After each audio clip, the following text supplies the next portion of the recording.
But first, crowdfunding, for those of you who don't know, is the collective effort of individuals who network and pool their money, usually via the internet, to support efforts initiated by other people or organizations. A group of very clever comedians in Victoria got together to raise $135,000, and they've been so successful that they've raised $172,000 to date, with 2 more days to go. Here to talk about their fundraising and what they do is Paul Sanders and Graham Stark of LoadingReadyRun. Welcome. Hi. Hello. For those folks who don't know you guys, tell us about yourselves, how you got together, and what you do. Well, I mean, how we got together is going back to like elementary school. Paul and I have been friends for years, but You still like each other? we start. Yeah, Mostly. yeah, we get there. We get along. We started doing sketch comedy on the internet about, I mean, coming up on almost exactly 10 years ago. We decided that we liked working together and needed a creative outlet for all the funny ideas we had, and so we started. We set ourselves a goal of doing a comedy sketch every week, and this was in the days before YouTube.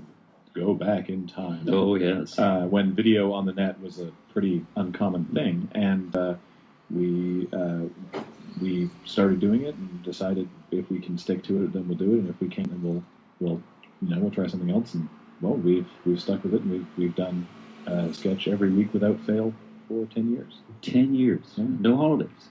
Nope. Well, Nope. I mean, We take holidays, but we just work twice as hard before the holidays so that we can keep going. Yeah. Now, were you guys funny in school, or just funny with each other? I like to think I was funny in school. Yeah, I think we probably thought we were funnier than we actually were. Oh, in school. probably, yeah. But yeah, certainly have that class clown kind of thing. Mm-hmm. Now, so you've been on the internet for quite a while. Mm-hmm. Do you have an underground following?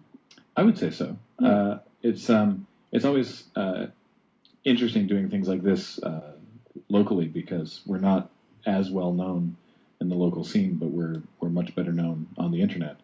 We're not I wouldn't say we're anywhere near the most popular sort of even sort of the most popular comedy troupe on the internet, but I think we definitely have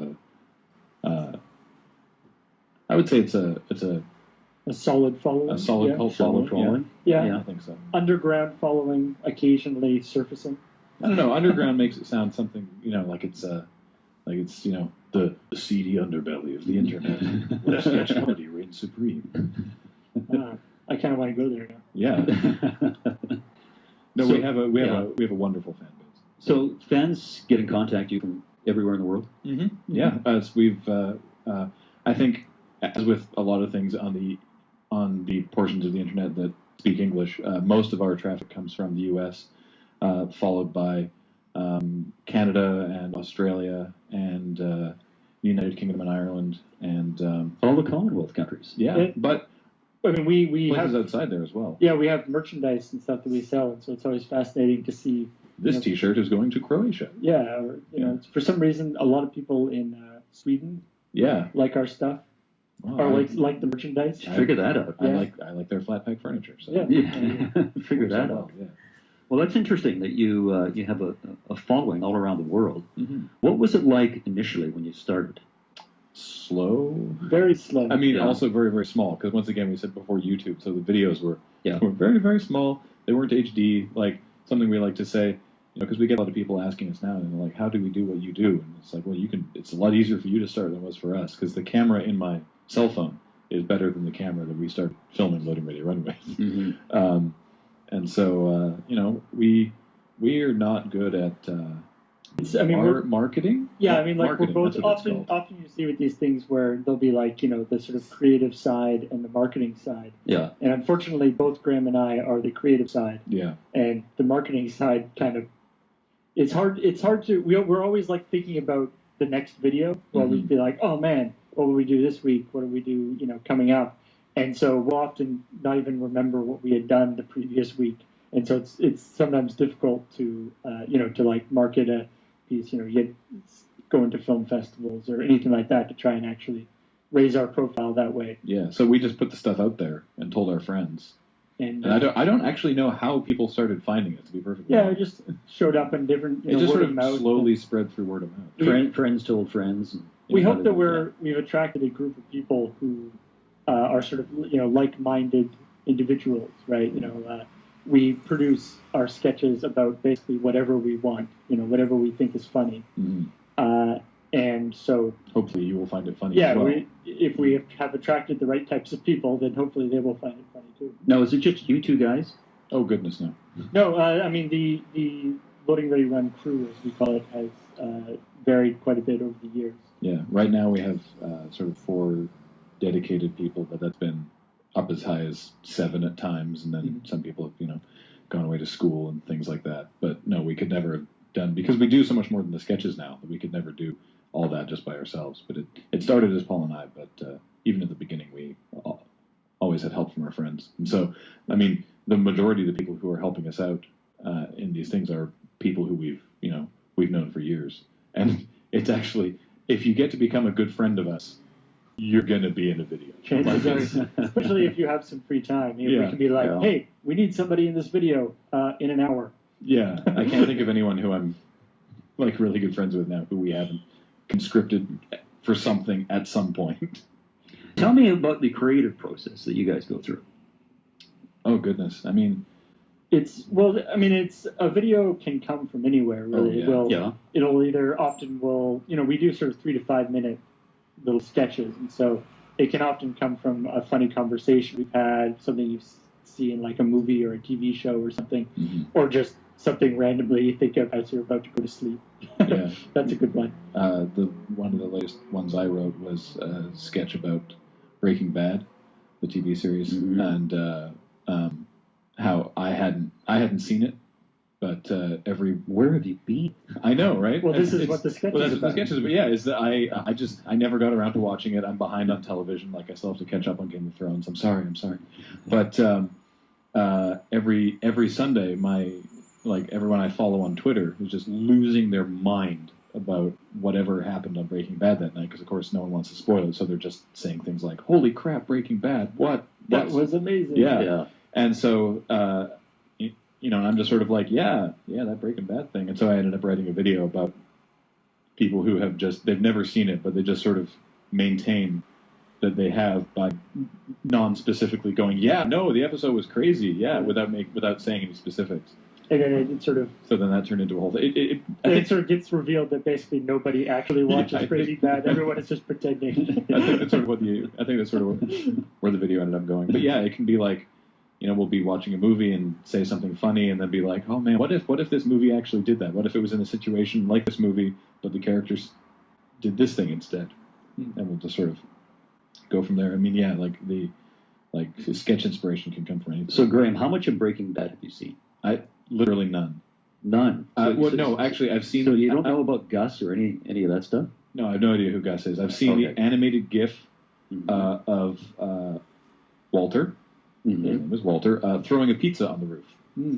And you know that it's something about meth.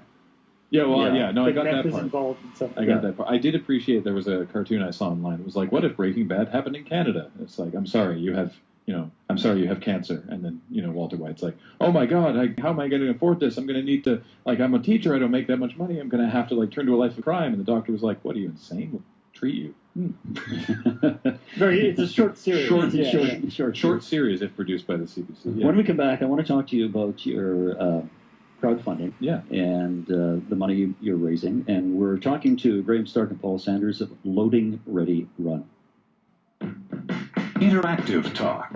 Ian Jessop on CFAX 1070.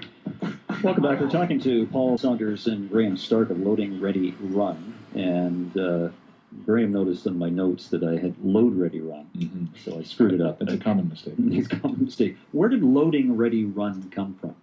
Well, when we were trying to think of a name for what our site/sketch comedy troupe was going to be, we went through a couple different ideas. Some of them were okay. Some of them were probably very bad. Very, very bad. And this idea came from the first video game system, and I'm using heavy air quotes, not that you can see it, that I had was a Commodore 64 personal computer.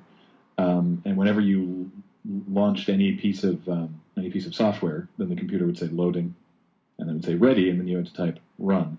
And it seemed like a cool it just seemed like a cool phrase. Thought of a good logo that is like the visual representation of Loading Ready Run. And basically, this is when Paul and I were both working at the same job, and I came in and I was like, whoa, wait. Instead of that other idea, which was terrible, what about Loading Ready Run? And Paul went, yeah, all right. Yeah, it works. Yeah, it works. And it's, I mean, it kind of worked out quite well because the sort of retro gaming thing is actually quite in vogue. Mm-hmm. We've at used the moment. and we've stuck with the Commodore blue on blue as our sort of branding colors ever since then. And we'll often use like little Commodore chiptunes music for videos and stuff, just because we kind of like the. Boy, when it came out, the Commodore was a fancy machine. Oh yeah. Yeah, it was great. Now, you fellows have posted a video on Kickstarter. Yes, indeed. And it's to raise $135,000. And I checked just before noon, and you had $172,000 with a couple of days to go. Yeah. Tell me about the idea behind all that. Well, over the years, we've started to do other things in addition to the weekly sketches. Right now, we do a quick counter. 1, 2, 3, 4, 5. We do 5 weekly shows. Something around there. Yeah, that are, which includes the sketch comedy, because the sketches themselves do not generate a lot of cash. Like people like watching them, but internet dollars and YouTube advertising is not screamingly lucrative. And so to make this our full-time job, which it is for us, we do other series as well, and things that we can actually Make some money from. Yeah, I can make some money from. And what it comes down to is that we've grown over the years, and we want to continue to grow, and we enjoy doing sort of other kind of discrete projects, like little web mini-series, and we want to do more of that stuff. But it's impossible to balance with the sketches, which, much as we love doing them, they're our biggest outlay of effort for the smallest return, because every single week it's different costumes, different props, different locations. And so we decided that we've been doing it for 10 years. It's probably time to stop doing a sketch every week on our own terms, rather than just keep going forever until it gets really dumb. And while the sketches are going on, it means sort of both Graham and I can't leave for more than a week at a time, really. Yeah. We have to coordinate everything, and anytime we want to go away for a weekend, we have to make sure that we have a backlog of videos ready so that we can keep going while we're away and all that kind of stuff. And so the idea for the Kickstarter is to basically fund us for one more year. So the 11th season, which would be through 2014, basically the funding is going toward. I mean, there's other things as well, but the bulk of it is making it so that we don't have to hustle for other work during that time, and can just focus on the sketches and give them a great. Yeah, you want to have a life. Yeah, I mean, crowd. What are you laughing at that for? Well, yes, I mean, I don't remember what that's like. Yeah. But crowdfunding is a fantastic way to raise money. Now, when you posted $135,000, did you anticipate realistically that you'd hit it? Well, I mean, I think we had to. That's the reason why we set that is because that's what we sort of calculated out that we would need in order to make it work. Yeah, we did a lot of math. I mean, the worst thing that you can do in a crowdfunding campaign is figure out I need this much, but I don't know if people will give me that much, so I better ask for less than that. And then if you only make the less than that, you are then on the hook to do the thing that you said for less than you can do it for. Mm-hmm. And then you've screwed yourself. And of course that $135,000, stuff like taxes and the fees. Taxes is going to be big. The fees for the the Kickstarter and the payment processing takes about 5%, don't they? Kickstarter takes about 5%, and the actual credit card processing takes between 2 and 5%, I think. Yeah, and then we have to actually taxes, pay for the T-shirts and the DVDs and stuff that we're actually giving people as sort of premiums for depending on what level of sponsorship they're doing. And the bulk of it goes to simply just wages. It is really a fantastic way to raise money, because going to the bank, you'd have to pay that money back. Oh yeah, now you just give people merchandise. Well, the great thing, basically what this is it's funny because it's a new, exciting way of funding a project, but in many ways it's a very old way of funding a project. This idea of going directly to your actual Your patron. patron. Yeah, Yeah. going directly to the people who are going to be consuming your work, and saying, rather than going to the bank and getting a loan, rather than going to an advertiser and trying to integrate some sort of advertising campaign. Well, you keep the power brokers out of it. Yeah, we're just going to go to you and say, do you think what we're doing is worth X amount of dollars? We'll make you sketches for a year and do live stream video game playing for a year, and if you think that's cool, give us $40. Yeah. I mean, some of the pledges you got here, you offer 2 pledges of $8,000 or more, and those are gone. Yeah, which is astounding. wonderful. I mean, were those your parents? No. No. They don't have to pay. Like They're just as excited as we are. We have, the $8,000 tier we call the sort of executive producer tier, where we're willing, we're actually going to put their name on the credits of the videos as an executive producer, and there's sort of an open invitation for them to come and hang out with us at our office, be in a video, and all this stuff At their expense. Yes. Well, they have to come. We have no idea where they live, so Yeah. we can't fly them in. But it's so we've tried to. I mean, you sort of put those tiers up there just to have something sort of fun almost. Honestly, they're really good for optics. Like, it's like the majority of people obviously are not going to be bidding or pledging. Like something that high. Like most people fall around the sort of the between $20 and $150 sort of range. But it's cool to see that there's like when I'm going to fund a Kickstarter, which I do myself, I think it's neat to see the higher tiers. Like, oh, that's cool. Yeah. And then maybe if I had $8,000, I wouldn't even necessarily want to do that. But I just think it's neat that that's there. So. No, it is really incredible because $10 or more, you've got 362 backers, and $20 or more, 152, and $50 or more, 250. But the interesting thing that I found is that your highest pledges of $8,000 and $3,000 are both sold out. Yeah, and that was very interesting. Yeah, I mean, we deliberately limited those because we were inviting people to come and hang out with us at the office and stuff. And so if we have 30 people who want to come and do that, yeah, of course we'll get a lot of money from the pledges. But then we won't actually have any time to produce videos because we're going to be entertaining people coming by our office. So we wanted to make sure that luckily Kickstarter allows you to limit the number of pledges that are available at any particular level. I was doing some basic math, and I think we have about 1,900 individual backers, and I think that it's averaging around $90 to $100 per person. Yeah, which is 1,900. Yeah. Which is pretty amazing. Yeah. Yeah, a lot of those from the U.S., Canada, and the places you mentioned before. Yeah. And I think that Europe? Yeah, and I think that it helps that, we've been doing this for so long and we have built up a fan base, and more importantly, we've proven that we can do this and that we're good at it. And I think that is a big help. I think if we were just some random guys being like, hey, we're going to do sketch comedy for a year and ask for over $100,000, I don't think that would work. But the fact is we have this archive of over 500 Yeah, you had a sketches. reputation to work on. Yeah. Yeah, exactly. So what do you guys plan to do? What is your future ambition? Do you want to have your own TV show? I don't know. I mean, it's interesting with TV. Like we've thought about, and at various times in the past, we've sort of pursued television stuff to a limited extent, and it's never really gone anywhere.